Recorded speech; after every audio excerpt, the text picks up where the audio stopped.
오늘 하나님께서 우리에게 주시는 말씀은 사도행전 3장 11절로 4장 4절까지입니다. 오늘 설교 제목을 주보에는 두 가지 붙잡음 이렇게 나와 있는데 제가 어제 설교를 준비하다가 제목을 수정했습니다. 세 가지 붙잡음이라고 수정했습니다. 말씀을 읽으면서 왜 그렇게 수정했는지를 말씀드리겠습니다. 먼저 본문을 읽을 때 제 눈에 두 가지 붙잡음이 눈에 들어왔습니다. 3장 11절을 보겠습니다. 나은 사람이, 지난주 설교 기억나시죠? 40년간 안진뱅이를 했던 사람이 일어나서 성전 안으로 처음 들어가 예배하게 되었던 말씀 기억나시죠? 그 사람이 베드로와 요한을 붙잡습니다. 그래서 한 가지 붙잡음이 성경에 나왔습니다.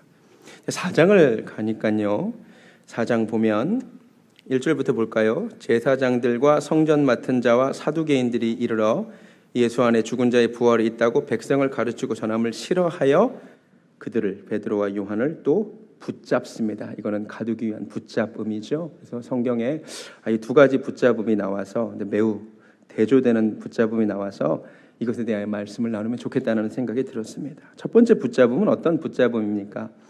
일어난 안진뱅이가 베드로와 요한을 붙잡은 이 붙잡음, 아마 감사의 붙잡음이 아니었을까요? 너무너무 고마워서 붙들고 껴안고 싶지 않았을까요?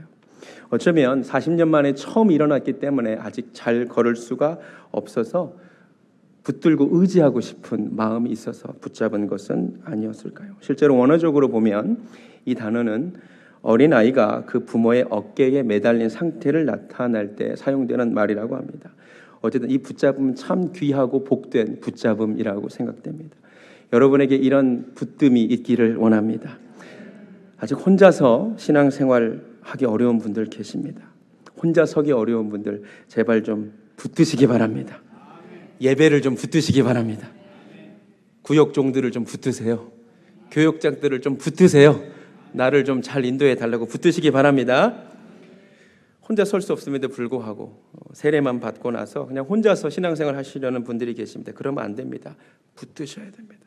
또 이 붙잡음은 어쩌면 감사의 붙잡음인 것 같아요. 그렇죠? 너무 고마워서, 너무너무 나를 치료해 준 게 고마워서 붙잡은 것 같아요. 우리는 항상 문제가 생길 때 주님께 붙잡죠. 붙듭니다. 그런데 문제가 해결되고 나면 우리는 언제 그랬냐는 듯이 더 이상 주님을 붙잡지 않는데 이 사람은 문제가 해결된 뒤에 감사해서 사도들을 붙잡았습니다. 이 붙잡음이 저와 여러분에게 있기를 주님의 이름으로 축원합니다. 4장에 나오는 붙잡음은 완전히 다른 붙잡음입니다. 이 붙잡음은 사도들의 일을 가로막기 위한 붙잡음입니다. 하나님의 일을 가로막기 위한 붙잡음입니다. 가두기 위한 붙잡음입니다. 똑같은 붙잡음이지만 의미가 완전히 다릅니다. 여기서 우리가 내 손을 점검해야 됩니다. 내 손은 어떤 손인가? 주님을 붙드는 손인가? 아니면 주님의 일을 가로막는 손인가? 얼마든지 우리 손은 주의 일을 가로막는 손이 될 수 있기 때문입니다. 구체적으로 얘기해 볼게요.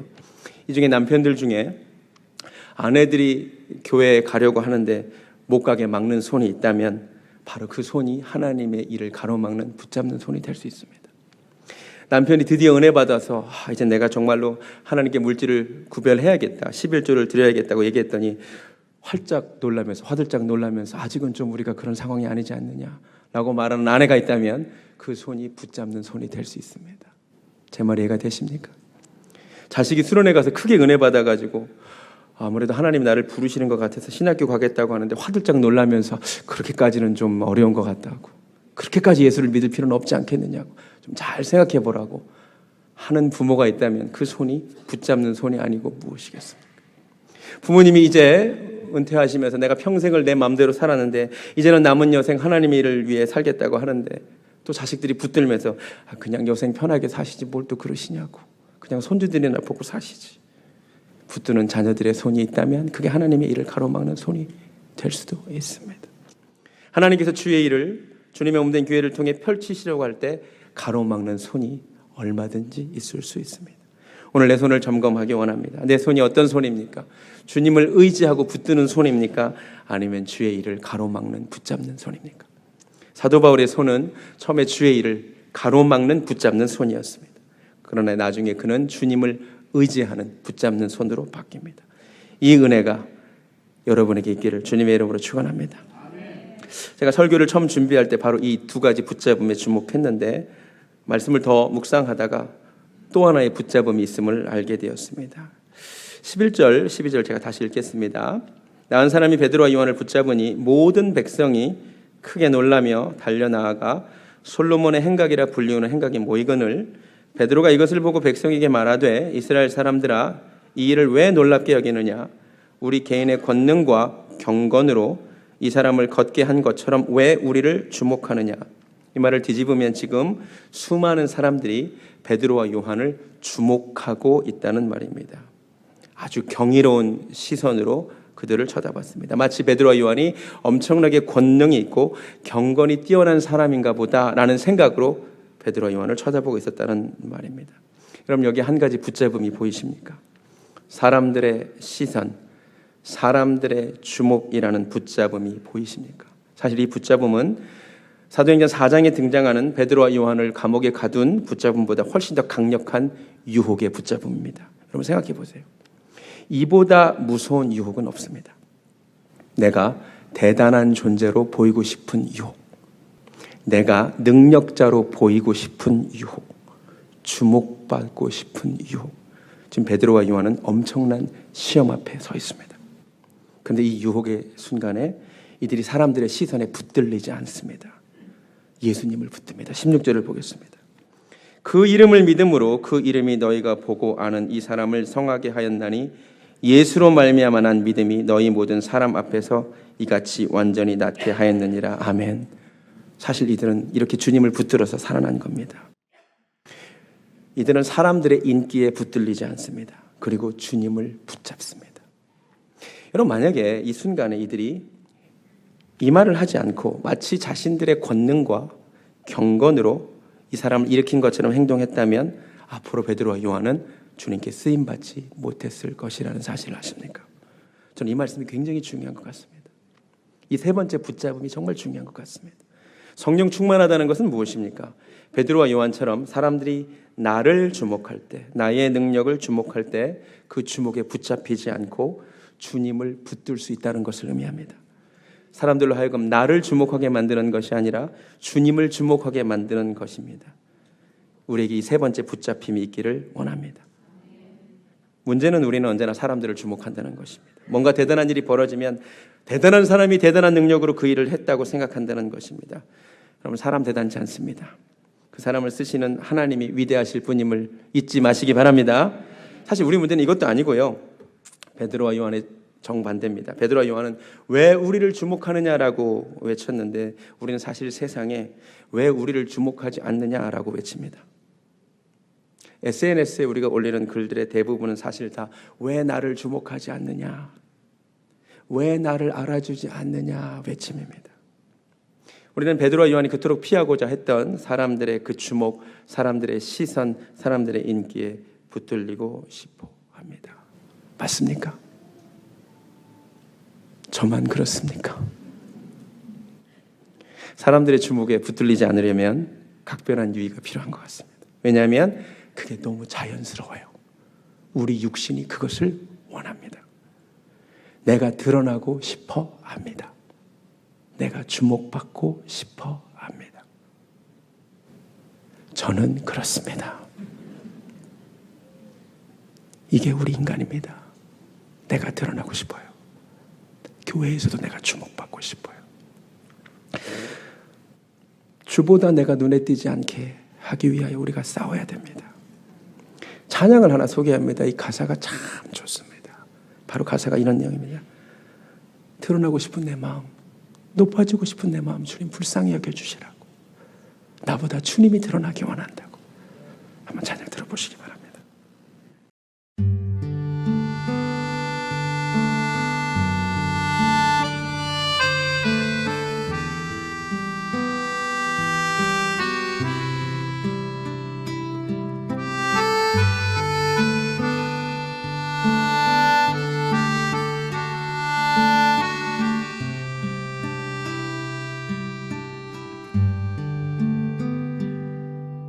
나의 삶이 끝날 때까지 주의 자리 뺏지 않기 나의 생각 나의 결정 매일 주께 양보하기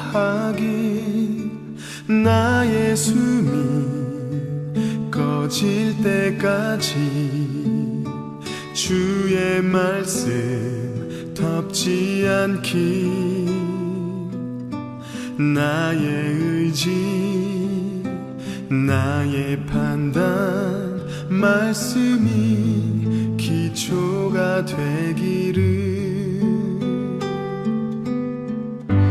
내가 드러나고 있을 때 내가 높아지고 있을 때 내가 스스로 멈춰서 주보다 내가 눈에 띄지 않기를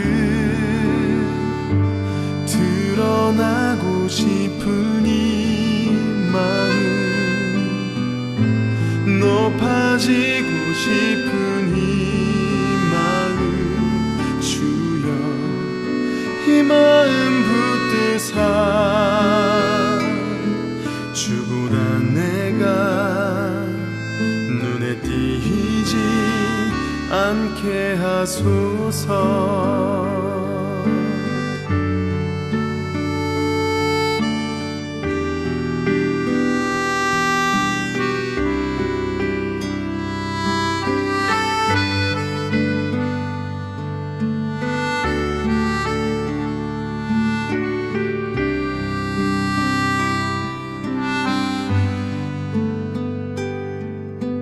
나의 숨이 꺼질 때까지 주의 말씀 덮지 않기 나의 의지 나의 판단 말씀이 기초가 되기를 내가 드러나고 있을 때 내가 높아지고 있을 때 내가 스스로 멈춰서 주보다 내가 눈에 띄지 않기를 드러나고 싶은 이 마음 높아지고 싶은 이 마음 주여 이 마음 붙드사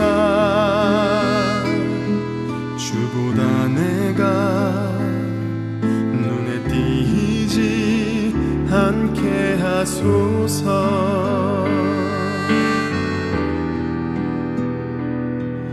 내가 주보다 눈에 띄지 않게 하소서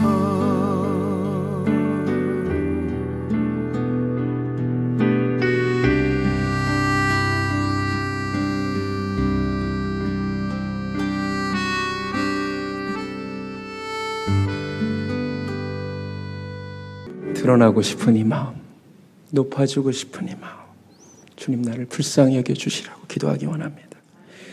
사람들의 시선에 붙들리지 말고 주님 주목하기 원합니다. 주님이 하셨다고, 모든 것이 주님의 은혜라고, 나는 아무것도 아니라고, 주님이 하셨을 뿐이라고, 왜 나를 주목하냐고, 주님 주목하자고 꼭 이렇게 말하는 은혜가 있기를 원합니다. 고린도서 4장 7절 말씀, 우리가 이 보배를 질그릇에 가졌으니 이는 심히 큰 능력은 하나님께 있고 우리에게 있지 아니함을 알게 하려 함이라. 이 고백은 달리 말하면 나는 하나님을 붙잡겠다 하는 것입니다. 내가 나 된 것은 하나님의 은혜로 된 것이니 내게 주신 그의 은혜가 헛되지 아니하여 내가 모든 사도보다 더 많이 수고하였으나 내가 한 것이 아니요 오직 나와 함께 하신 하나님의 은혜로라. 이 역시 하나님을 붙잡겠다는 것입니다. 이 세 번째 붙잡음이 우리에게 있기를 간절히 소원합니다. 베드로가 계속해서 설교합니다. 예수님에 대해 소개한 뒤에 19절에 이렇게 얘기합니다. 그러므로 너희가 회개하고 돌이켜 너희 죄 없이 함을 받으라. 이같이 하면 새롭게 되는 날이 주 앞으로부터 이를 것이요 또 주께서 너희를 위하여 예정하신 그리스도 곧 예수를 보내시리라고 말합니다. 회개하라. 돌이켜라. 성경이 가장 많이 말하는 것 중에 하나가 회개하라는 것입니다. 돌이키라는 것입니다. 제가 여러 번 말씀드렸습니다. 회는 뉘우칠 회고요. 개가 고칠 개입니다. 우리는 항상 뉘우치기만 합니다. 내가 죽일 놈이지. 잘못했다고. 그리고 그 일을 계속합니다.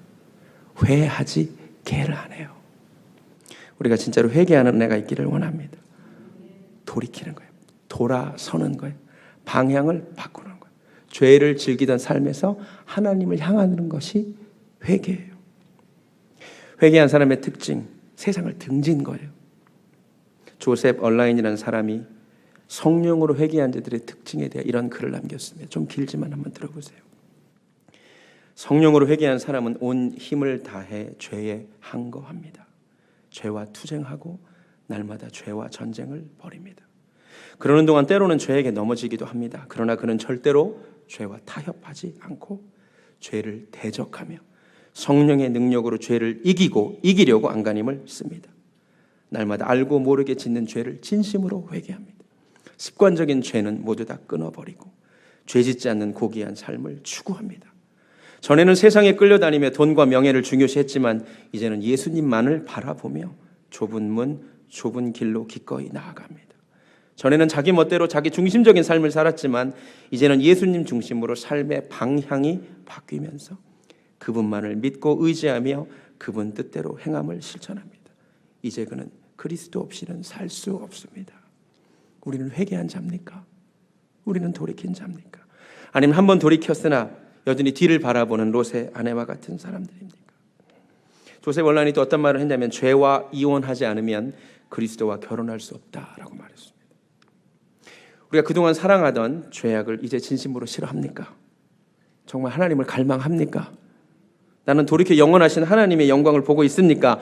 아니면 그냥 하나님을 한번 힐끗 보고 계속 세상을 바라보고 있습니까? 고린도후서 13장 말씀대로 살피시기 바랍니다.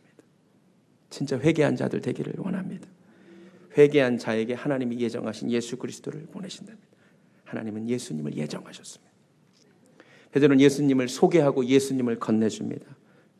여러분을 만난 사람에게 무엇을 건네줍니까? 누구를 소개합니까? 아무리 전해도 후회할 것이 없는 그 이름, 아무리 전해도 원망받을 것이 없는 그 이름, 전하면 영원한 생명을 얻는 그 이름 예수님을 좀 전해주시기 바랍니다. 제가 어떤 사람한테 직접 들었습니다. 이 사람이 폐암으로 죽어가면서 자기에게 담배를 처음 건네준 사람이 목사의 아들이었다고 원망했습니다. 목사 아들이 자기에게 예수를 소개해 준 게 아니라 담배를 처음 건넸다고 폐암으로 죽어가면서 원망했습니다. 지금 나는 내가 만나는 사람에게 무엇을 건네주고 있습니까? 예수님 건네는 은혜가 있기를 바랍니다. 그런데 이 말씀을 듣는데, 베드로의 설교를 듣는데 4장 1절 보면 제사장들과 성전 맡은 자와 사두개인들이 이르러 예수 안에 죽은 자의 부활이 있다고 백성을 가르치고 전함을 싫어했다라고 성경이 말합니다. 하나님의 말씀이 선포될 때 사람들의 반응은 갈립니다. 그 말씀을 좋아하는 심령이 있고 똑같은 그 메시지를 싫어하고 거부하는 심령이 있습니다. 오늘도 마찬가지입니다. 하나님의 말씀이 선포될 때 이 말씀을 받는 이들이 있고 이 말씀을 싫어하고 거부하는 이들이 반드시 있습니다. 그 옛날 사도행전 4장에서 거부했다는 것이 중요한 것이 아니라 지금 이 순간 하나님의 말씀을 받는 이가 있고 하나님의 말씀을 싫어하고 거부하는 이가 있다는 것입니다. 하나님의 말씀을 싫어하지 않는 은혜가 있기를 원합니다. 내 귀에 듣기 싫어도 사실 듣기 싫은 말씀이 내 영혼에 유익합니다. 입에 쓴 약이 몸에 유익한 것과 같습니다. 잘한다는 것은 무엇입니까? 어렸을 때는 입에 좋은 것, 맛있는 것만 찾습니다. 그렇죠? 근데 커갈수록 더 이상 맛있는 것보다는 몸에 좋은 것을 찾습니다. 이게 성장했다는 증거입니다. 제가 우리 교회에서 아주 초딩 입맛으로 유명합니다. 제가 좀 바뀌었다고 말씀드리고 싶습니다. 제가 심지어 오늘 아침에 우리 아내에게 혹시 녹즙 없냐고, 녹즙이 갑자기 먹고 싶다고. 갑자기 녹즙이 먹고 싶은 거예요. 제가 이렇게 성장을 했습니다. 영적으로도 마찬가지입니다. 어렸을 때는 내 귀에 듣기 좋은 말씀만 줄쳐요. 내 귀에 듣기 좋은 설교만 아멘합니다. 그런데 신앙이 성장한다는 것은 내가 원하는 말씀이 아니라 내게 필요한 말씀을 아멘으로 받는다는 것을 의미합니다. 신앙이 자란다는 것은 선택의 기준이 바뀐다는 것을 의미합니다. 내 귀에 듣기 좋은 말씀이 아니라 내 영혼에 유익한 말씀을 받기를 주님의 이름으로 축원합니다. 내가 좋아하는 말만 줄치지 마세요. 하나님의 모든 말씀을 아멘으로 받으세요. 내가 듣기 좋아하는 교회 축복의 말씀만 들으려고 하지 마시고 오늘같이 회개하라는 말씀 받으시기를 주님의 이름으로 축원합니다. 거부하는 이들이 있었지만 사전에 놀라운 이야기가 기록되어 있는데 말씀을 들은 사람 중에 믿는 자가 많으니 남자의 수가 약 5천이나 되었더라. 할렐루야.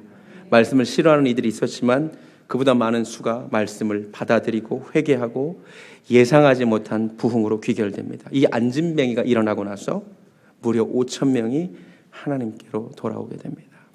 제가 이 부분을 묵상할 때 깊은 깨달음이 있었습니다. 제가 이전에 성경을 읽을 때 저를 괴롭히던 문제가 한 가지 있었기 때문입니다. 3장으로 한번 가보시겠습니다. 사도행전 3장 다시 보겠습니다. 저를 괴롭히던 문제는 바로 이것이었습니다. 사도행전 3장 2절. 나면서 못 걷게 된 이를 사람들이 메고 오니 이는 성전에 들어가는 사람들에게 구걸하기 위하여 날마다 미문이라는 성전문에 두는 자라. 이 부분 강조합니다. 날마다 미문이라는 성전문에 두는 자라. 제가 지난주에도 설교했지만 이 사람은 날마다 성전 앞에 앉아있는 자입니다. 그래서 이 사람은 매우 유명한 사람이었습니다. 그런데 어느 날 성경을 읽는데 한 생각이 머리를 스치고 지나갔습니다. 가만히 있자. 예수님은 그런데 성전을 방문한 적이 없으실까? 그런데 예수님이 성전을 방문한 적이 있으셨습니다. 그럼 예수님이 성전을 방문하실 때 성전 미문에 앉아있는 이 안진뱅이를 보신 적이 있으실까요? 없으실까요? 있다는 생각이 들었습니다. 근데 왜 예수님은 이 사람을 치료하지 않으셨을까? 그럼 예수님이 성전에 방문해서 병든 자를 고치지 않으셨나? 고치셨습니다. 마태복음 가보시겠습니다. 마태복음 21장.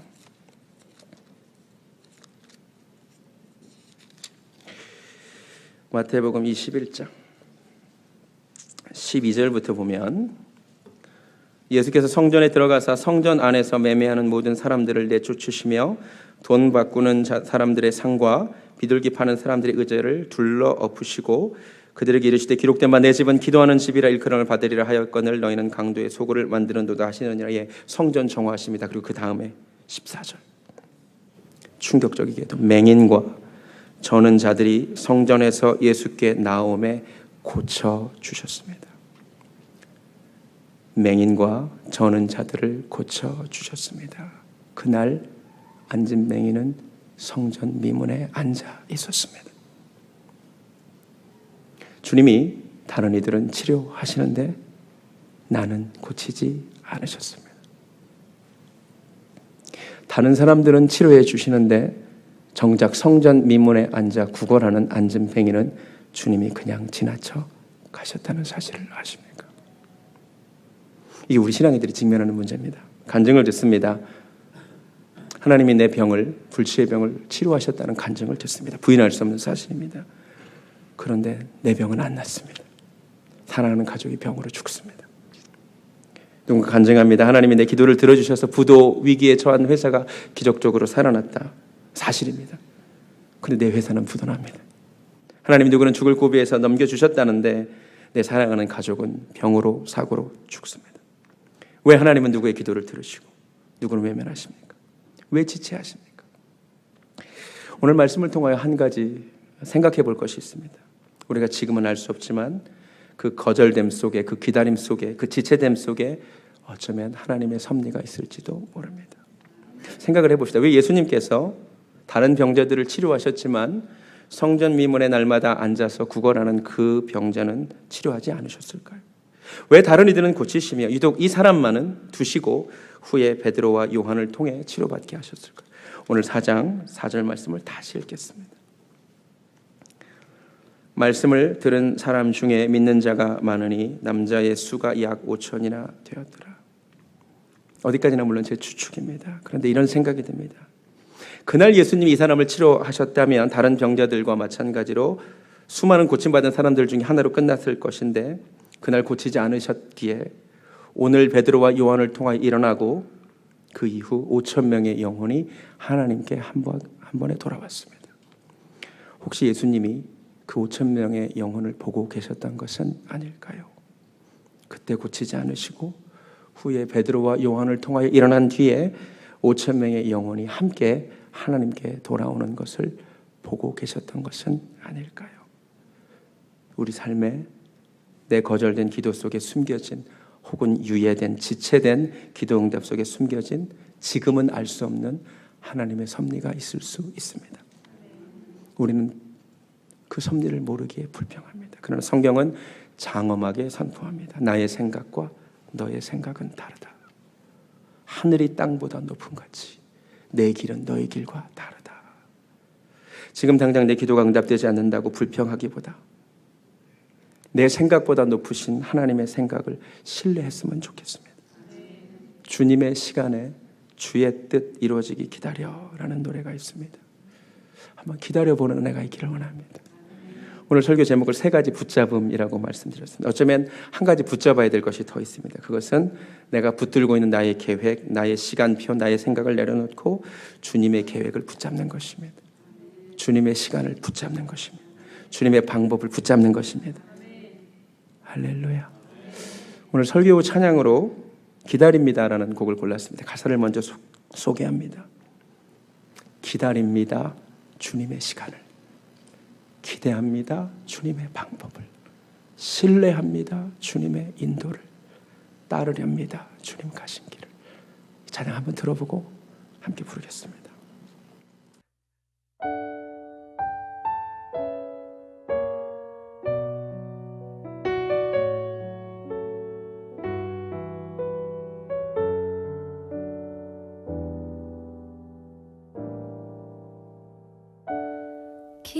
기다립니다. 주님의 시간을 기대합니다. 주님의 방법을 신뢰합니다. 주님의 인도를 따르렵니다. 주님 가신 길을.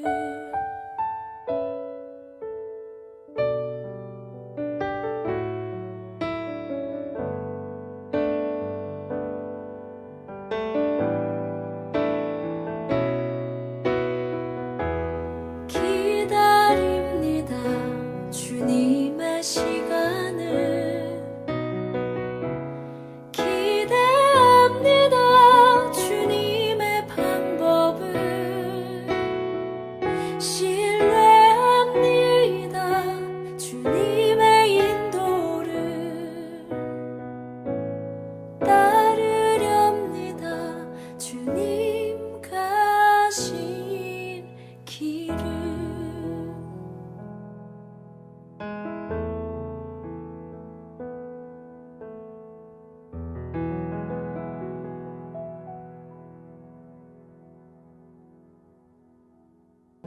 주님의 시간을 한번 기다려 봅시다. 주님의 방법을 기대해 봅시다. 주님의 인도를 신뢰합시다. 그때까지 주님 가신 길을 따라가기 원합니다. 찬양하겠습니다.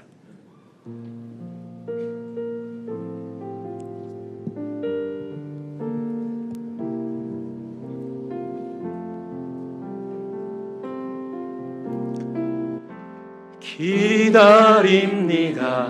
주님의 시간을 기대합니다. 주님의 방법을 신뢰합니다. 주님의 인도를 따르렵니다. 주님 가신. 어렵지 않죠? 한 번 더 찬양하겠습니다. 기다립니다. 주님의 시간을 기대합니다. 주님의 방법을 신뢰합니다.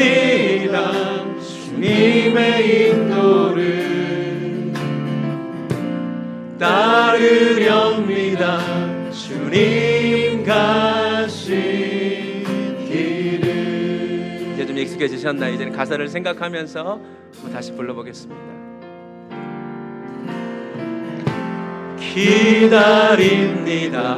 주님의 시간을 기대합니다. 주님의 방법을 신뢰합니다. 주님의 인도를 따르렵니다. 주님 가신. 우리 마지막으로 한 번만 더 부르겠습니다. 기다립니다. 기다립니다. 주님의 시간을 기대합니다. 주님 기대합니다. 주님의 방법을 내가 신뢰합니다. 신뢰합니다. 주님의 그때까지 따르겠습니다. 따르렵니다. 주님 가신 길을. 아멘. 우리 다 같이 눈 감습니다. 지금은 다 알 수 없지만 주님의 시간을 기다립니다. 주님의 방법을 기대합니다. 주님의 인도를 신뢰합니다. 그때까지 주님의 인도를 따라가겠습니다. 하나님이 믿음의 고백이 우리에게 있게 하여 주시옵소서. 하나님, 오늘도 기록된 말씀을 통하여 성령께서 새롭게 말씀하여 주심을 인하여 감사를 드립니다. 일어난 그 안전뱅이는 사도들을 붙들었습니다. 감사해서. 그리고 홀로 설 수 없어서 붙잡았습니다. 우리에게 이런 붙잡음이 있기를 원합니다. 우리 성도님들이 겸손한 마음으로 예배를 붙들게 하여 주시옵소서. 세우신 주의 종들을 붙들게 하여 주시옵소서. 혹시 내 손은 하나님의 일을 방해하는 붙잡는 손은 아닙니까? 내 남편이, 내 아내가 주 앞에 헌신하려고 할 때 그것을 못하게 가로막는 붙잡는 손은 아닙니까? 내 자식들이, 내 부모가 이제 드디어 주의 일을 하려고 하는데 그것을 끌어다 앉히는 붙잡는 손은 아닙니까? 우리는 사람들의 시선, 사람들의 주목에 붙잡혀 있지는 않습니까? 드러나고 싶은 내 마음, 높아지고 싶은 내 마음 주여 불쌍히 여겨주시고 주님이 드러나는 은혜가 있게 하여 주시옵소서. 주님께 붙들리는 인생 되게 하여 주시옵소서. 회개하는 영혼들 되게 하여 주시옵시고 하나님의 말씀을 싫어하는 영혼들 되지 않게 하여 주시옵소서. 정말로 주님의 시간을 기다리고 주님의 방법을 기대하고 주님의 인도를 신뢰합니다. 그때까지 주님 가신 길을 따라가는 우리 베델교회 성도님들 되게 하여 주시옵소서.